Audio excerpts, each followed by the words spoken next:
Apesar do seu CEO ter feito críticas recentemente ao Bitcoin, o JP Morgan, maior banco em ativos gerenciados, em ativos sob gestão dos Estados Unidos, anunciou recentemente que possui ETFs de Bitcoin Spot. Sobre isso e muito mais a gente vai ver aqui agora no vídeo do Cointelegraph Brasil. Antes de mais nada, eu quero pedir a sua inscrição. A sua inscrição é de grande valia, de grande ajuda pra gente. Estamos produzindo conteúdo quase que diariamente aqui no nosso canal do YouTube e é a sua inscrição que faz tudo valer a pena. Então não deixa de se inscrever, deixar um like, se possível, deixa um comentário também, que isso vai ajudar bastante a gente por aqui. Sem mais delongas, indo diretamente para o giro pelo mercado, nesse momento cada unidade do Bitcoin voltou a romper a marca dos 63 mil dólares americanos. O Ethereum, segundo maior criptoativo do mercado, está lutando para voltar também para a marca dos 3 mil dólares. E a gente pode ver que as principais criptomoedas nas últimas 24 horas têm apresentado uma valorização ou pelo menos estancaram a perda que a gente estava vendo no mercado ao longo da última semana. Então, se ao longo da última semana o prognóstico no curto prazo não era positivo, agora o sentimento já é outro. E isso, inclusive, a gente pode ver também analisando os ETFs de Bitcoin Spot. Na semana passada, aqui a gente está vendo todos os ETFs de Bitcoin Spot, tá? A gente pode ver que somente na segunda-feira da semana passada a gente teve um saldo positivo. Foi um saldo de 3.549 Bitcoins. Mas, apesar de terça, quarta, quinta e sexta, a gente ter tido um saldo negativo, se a gente somar a semana, a gente teve um inflow, ou seja, a gente teve um fluxo positivo de capital nos ETFs de Bitcoin Spot. Excelente notícia. Por quê? Porque isso quebra, estancou a perda que a gente estava tendo ao longo das últimas 4 semanas de saída de capital dos ETFs. Então a gente estava com um período negativo consecutivo e na semana passada, apesar de só ter tido um dia positivo, isso segurou um pouco. Aqui, inclusive, nessa relação que eu estou mostrando para vocês, já tem os 2 ETFs de Hong Kong, que é o Harvest e o Bozera Hashkey. Então, esses 2 aqui, a gente pode ver que o Harvest, por exemplo, já está com 1.106 Bitcoins sob gestão. E apesar de ser o maior de Hong Kong, ele consegue ser menor do que o da Wisdom Tree, que é o menor dos Estados Unidos. Mas, de qualquer forma, é um número bem perto, o que é muita coisa para Hong Kong. O mercado de Hong Kong é infinitamente menor do que o mercado americano, mas mesmo assim ele já está conseguindo ali se posicionar quase encostado, quase empatado tecnicamente realmente ali na 11ª posição dos ETFs de Bitcoin Spot. Então, boa notícia para o mercado de uma forma geral, essa entrada, esse saldo positivo da última semana.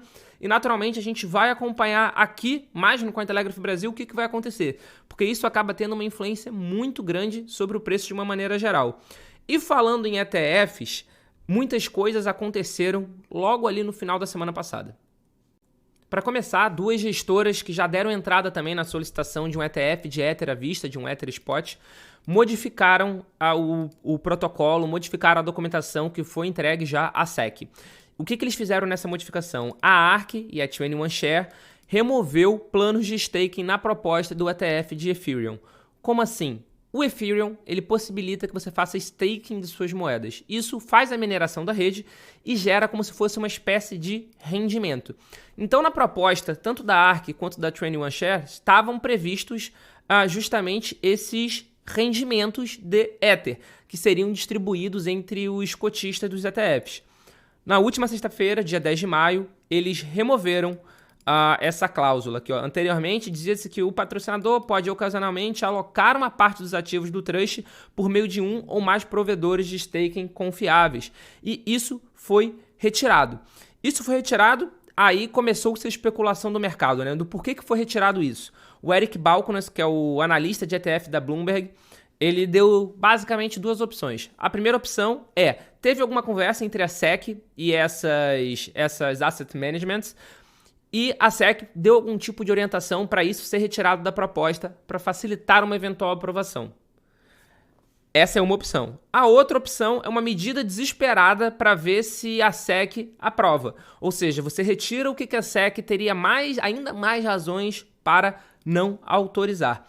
O mercado tem visto essa segunda opção como mais provável, como mais possível, visto que os prazos que estão se esgotando agora ao longo desse mês de maio, dificilmente a SEC vai responder positivamente algumas dessas gestoras. Então, vamos ver o que vai acontecer, mas eu particularmente acho improvável que a gente tenha ainda nesse mês um ETF de Ether à vista. Ainda mais com todo o debate que a SEC está tendo, com todo o esforço, claro, que a SEC está fazendo para classificar o Ethereum como um valor mobiliário, como uma security. Mas, de qualquer forma, esse é uma notícia bastante relevante dessa mudança da proposta do ETF de Ethereum Spot, da ARK e da 21Share. Vale ressaltar que elas têm também a parte de ETF de Bitcoin Spot, né? Vamos acompanhar para saber o que vai acontecer nessa solicitação do ETF de Ether Spot, mas dificilmente, sendo bem franco com vocês, a gente vai ter aprovação disso agora ao longo desse mês. Mas sem sombra de dúvida, o que mais chamou a atenção do mercado sobre os ETFs da última sexta-feira para cá foi o fato que o JP Morgan relatou possuir cotas, né, de vários ETFs de Bitcoin Spot. Essa notícia vem à tona cerca de 4 meses depois do seu CEO, do CEO do JP Morgan, criticar extensivamente o Bitcoin em uma entrevista. Menos de 4 meses depois, a gente tem a notícia de que o JP Morgan, apesar das críticas públicas do seu CEO Bitcoin, está investindo em Bitcoin. Na última sexta-feira, em um documento enviado à SEC, foi relatado que o JP Morgan, que é o maior banco americano com 2,6 trilhões de dólares sob gestão, comprou cotas de vários ETFs de Bitcoin Spot de aproximadamente 760 mil dólares.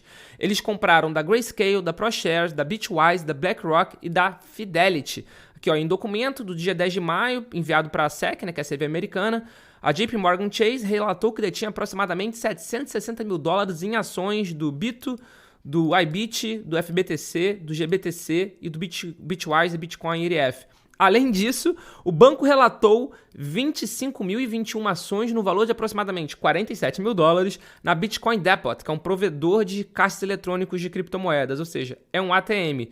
O documento, a SEC, foi enviado no mesmo dia que o Wells Fargo, que é um outro banco gigante nos Estados Unidos, relatou exposição aos ETFs de Bitcoin da Grayscale e ProShares em seus ativos e há também a Bitcoin Depot. Além disso, essa outra empresa, a SIG, a Susquehanna International Group, relatou no último dia 7 de maio que comprou mais de $1 bilhão em Bitcoin, em ETFs de Bitcoin Spot. Ou seja, aqui a gente tem o Wells Fargo se expondo em Bitcoin, a gente tem uma empresa comprando $1 bilhão em ETFs e a gente tem o maior banco americano, o JP Morgan, além de comprar ETFs de Bitcoin Spot, se expondo em empresa que oferece ATM de criptomoedas de uma forma geral. Então, se a gente parar para analisar, talvez aquelas críticas do seu CEO não sejam uma inteira verdade. Porque um banco, você pode responder para mim, Paulo, 760 mil dólares não é nada para o JP Morgan. Eu concordo com você.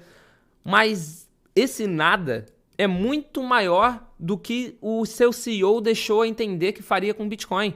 As críticas foram muito pesadas ali em janeiro. Inclusive, eu vou colocar aqui na descrição de um vídeo um trecho da entrevista, onde a gente, inclusive, gravou um vídeo fazendo como se fosse um react, comentando a entrevista dele. Então, eu vou colocar aqui embaixo na descrição para você ver. E essas críticas, na época, foram muito pesadas, tanto é que todo o ecossistema cripto reagiu. Então, agora, pouquíssimo tempo depois, menos de um semestre depois, isso foi revelado. A gente começa a ficar na dúvida sincera, se essas críticas são simplesmente um discurso público ou se são a realidade. Então, é muito complicado porque a gente não sabe realmente o que se passa na cabeça desses grandes banqueiros de uma forma geral. O que os banqueiros estão pensando de uma forma mais ampla, eu sinceramente não sei. Mas o que eu sei é que cada vez mais a gente tem visto pessoas ao redor do mundo, pessoas influentes, investindo, aportando Bitcoin e lutando para o Bitcoin cair numa adoção ainda maior, ou seja, a gente conseguir alcançar uma adoção ainda maior no Bitcoin, nas criptomoedas, de uma forma mais ampla. E, inclusive, a gente tem um país aqui na América do Sul que uma candidata a presidente está lutando para justamente o Bitcoin se tornar a moeda de lá. Quer saber que país é esse? Vou colocar um vídeo aqui do lado para você entender um pouquinho melhor sobre essa história. Muito obrigado pela sua companhia e a gente já tem um encontro marcado nesse vídeo aqui do lado.